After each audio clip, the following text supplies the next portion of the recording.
My name is Mark Nickerson. My mother is Juliet Holland, passed away about 5 years ago, but I'm privileged to have her work available here at Sheafer and King. I want to tell you a little bit about her. She was born in 1937 in Buffalo, New York. Her grandfather was one of the founders of General Mills and ran the oat mills in Buffalo. They moved to Wellesley, Massachusetts, which is where she largely grew up. At the same time, my father was born and raised in Hawaii, was attending Harvard, and they met there. Moved around with my father in the military a little bit, California, and then settled in New York first, and then Connecticut.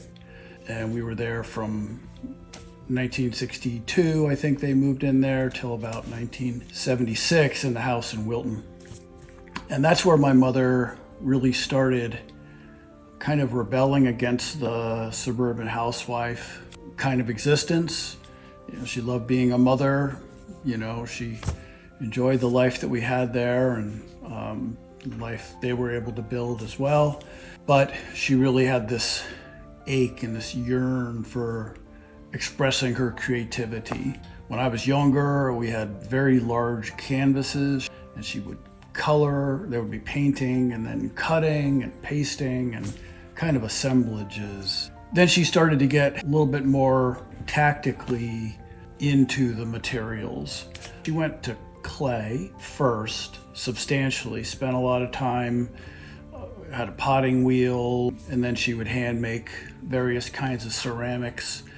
And she was studying with Hal Rieger, primitive firing techniques. And I kind of remember accompanying her to one of the weekend firings.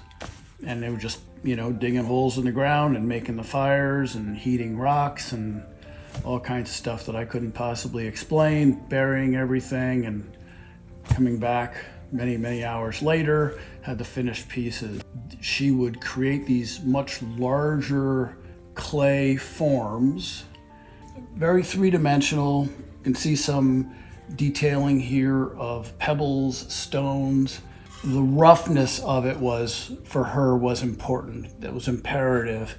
She would start with the clay body and then she would fire it after it dried. And that's when kind of her constructive on the top layers would begin.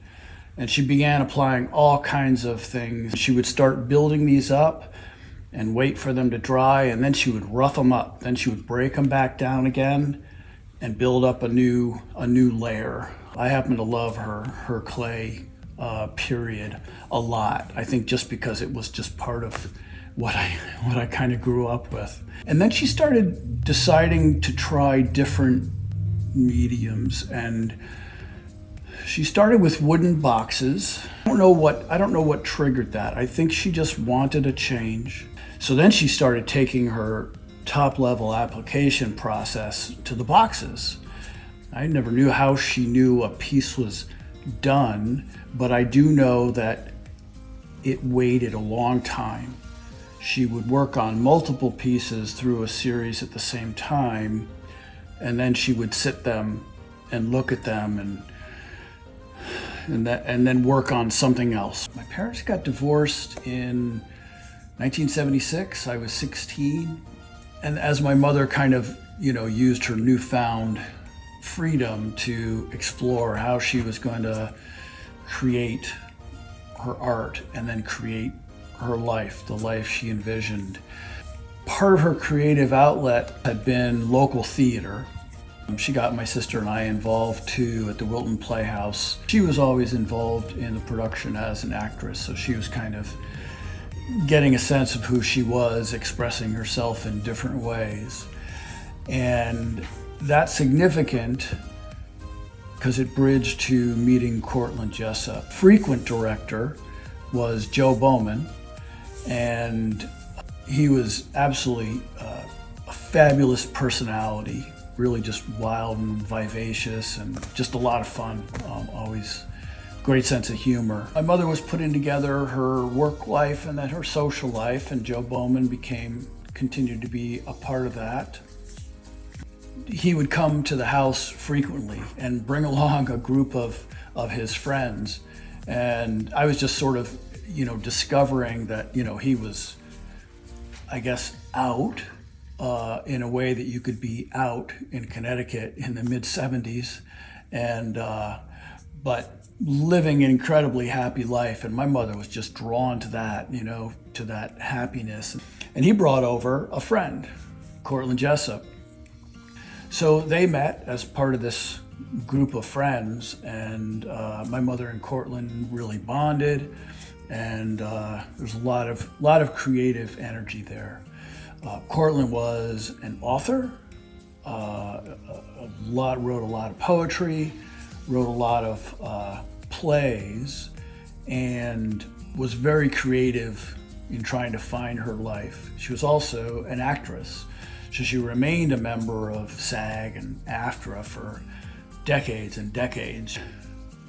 Cortland really wanted to further develop the relationship with Mom, and she recognized that she really needed to forge a relationship with Avery, my sister, and myself. And I think I became somehow easier to forge a relationship with. So we would even do some things together, go to a bar and drink and talk, and she was fun and fabulous and wild and creative, and we always had really a great time. The Cortland Jessup Gallery in Provincetown, the space that she was creating was just not only constrained to visual arts. She was trying to create a culture, a place where she could create experiences.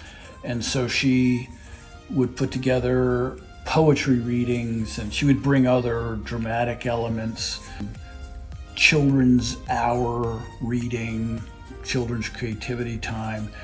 It was important to her to create kind of a space that was multi-purpose.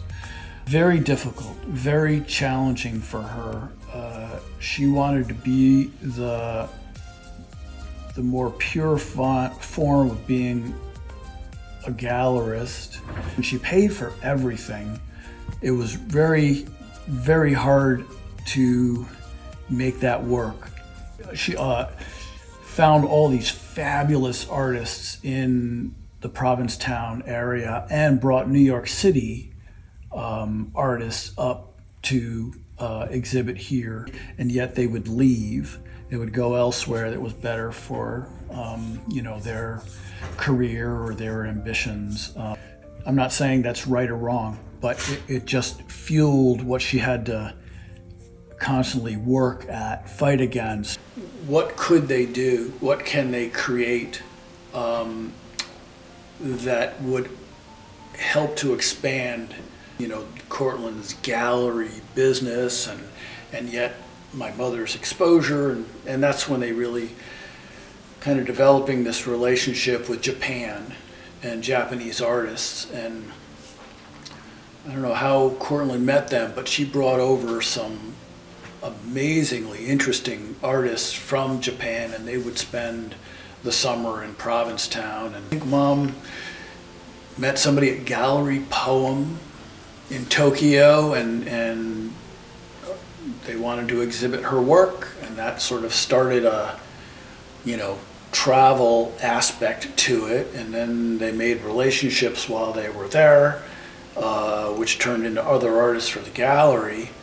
And then they realized that they had this back and forth right in front of them. And Cortland really set about building the business plan with Mom in partnership.